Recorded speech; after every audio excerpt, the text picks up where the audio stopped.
Halo. Horas madi tasaluhutna kadamang dainang do kadongan na holongan. Sebelum kita memulai dan melanjutkan aktivitas kita pada hari ini, kita akan bersekutu dengan firman Tuhan. Kita berdoa. Kasih karunia dan damai sejahtera daripada Allah Bapa dan dari anaknya Yesus Kristus menyertai kamu sekalian. Amin. Firman Tuhan dalam renungan harian hari ini Sabtu 18 Januari 2025 diambil dari Yohanes pasal 15 ayat 9. Demikianlah firman Tuhan. Seperti Bapa telah mengasihi aku, demikian jugalah aku telah mengasihi kamu. Tinggallah di dalam kasihku itu. Di hata batak di dok, songon holong ni roha ni damang diau, songon ido holong ni rohakku di hamu. Mian mahamu di bagasan holong ni rohakki. Ido sahatna demikianlah firman Tuhan. Saudara terkasih dalam nama Tuhan Yesus Kristus, saling mengasihi merupakan satu perintah utama dalam Alkitab firman Tuhan itu. Dia bukan pilihan tapi dia adalah keputusan bagi setiap orang. Dia tidak bisa dipilih tapi itu merupakan tanggung jawab setiap orang umat percaya, setiap orang Kristen untuk mengaplikasikan kasih itu. Maka ketika dia sebagai keputusan dan dia sebagai bagian kehidupan orang Kristen dan bukan pilihan, mengasihi bukan saja persoalan like or dislike, suka atau tidak suka, mengasihi bukan persoalan disengaja, tapi dia sudah harus menjadi bagian kehidupan, habit setiap manusia. Dia sudah terinternalisasi dengan baik, dia sudah terobjektifikasi, kemudian dia menjadi habit yang gak bisa dihilangkan. Bahwa setiap orang percaya, setiap orang Kristen, layaknya lah dia harus saling mengasihi. Satu alasannya, mengapa kita harus mengasihi? Karena Allah sudah lebih dulu mengasihi kita. Dengan memberikan anaknya itu sebagai bagian penebusan dalam kehidupan kita pribadi lepas pribadi.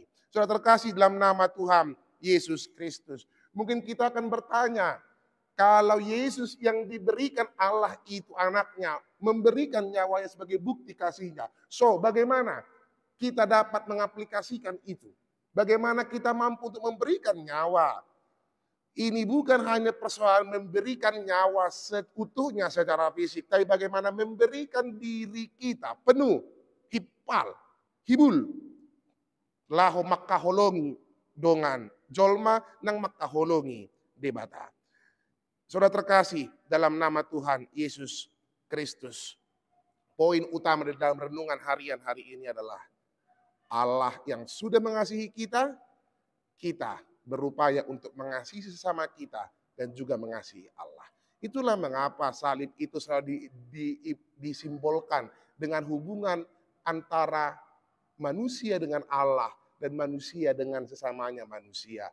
Allah yang telah lebih dahulu mengasihi itu memanggil kita untuk hidup dalam kasih. Kasih itu bukan persoalan lip service belaka. Bukan hanya persoalan bagaimana dia mampu mengatakan, oh kasihan ya, sedih banget. Saya sangat berduka, bukan.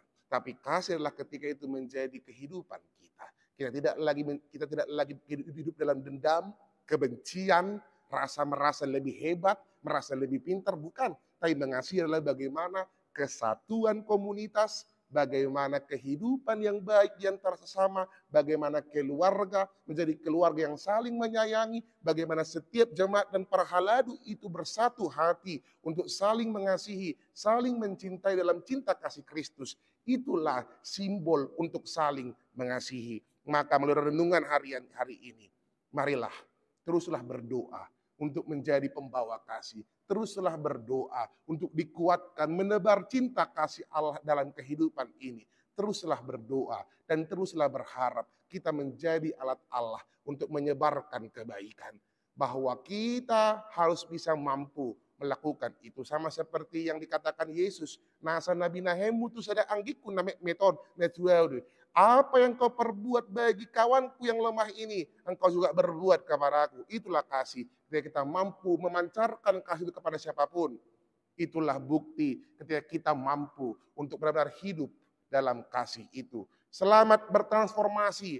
Hati kita menginang. Transformasi dari kebencian menuju kasih sayang itu. Transformasi dari kehidupan yang penuh dengan kesombongan, kedengkian, kecemburuan, keirian itu menjadi kehidupan yang penuh dengan positive thinking, melihat bagaimana kesatuan itu menjadi hal utama dan hidup penuh dengan damai sejahtera dari Allah. Tuhan memberkati kita semua. Amin. Kita berdoa. Terima kasih Tuhan yang maha baik, kami telah mendengarkan firman-Mu. Ajar kami Tuhan untuk benar-benar hidup dalam kasih-Mu, sehingga kami mampu menjadi alat-Mu menebar kasih.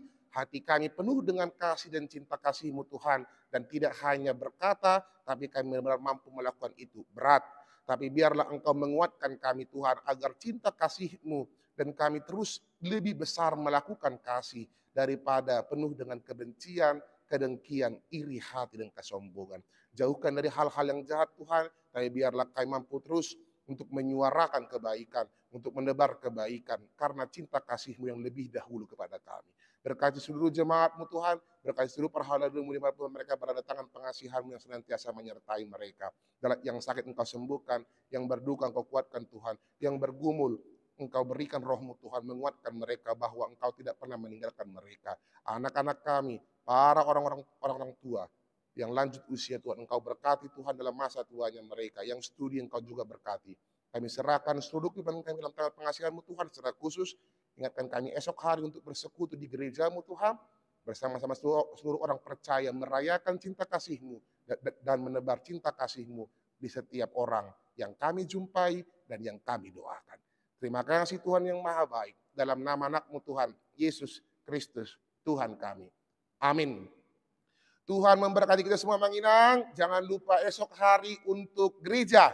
Di gereja kita kami bercinta damai di pukul 6 pagi, 8 pagi, dan 10 pagi. Selamat menebar cinta kasih Kristus sama Manginang. Tuhan memberkati. Salam indah.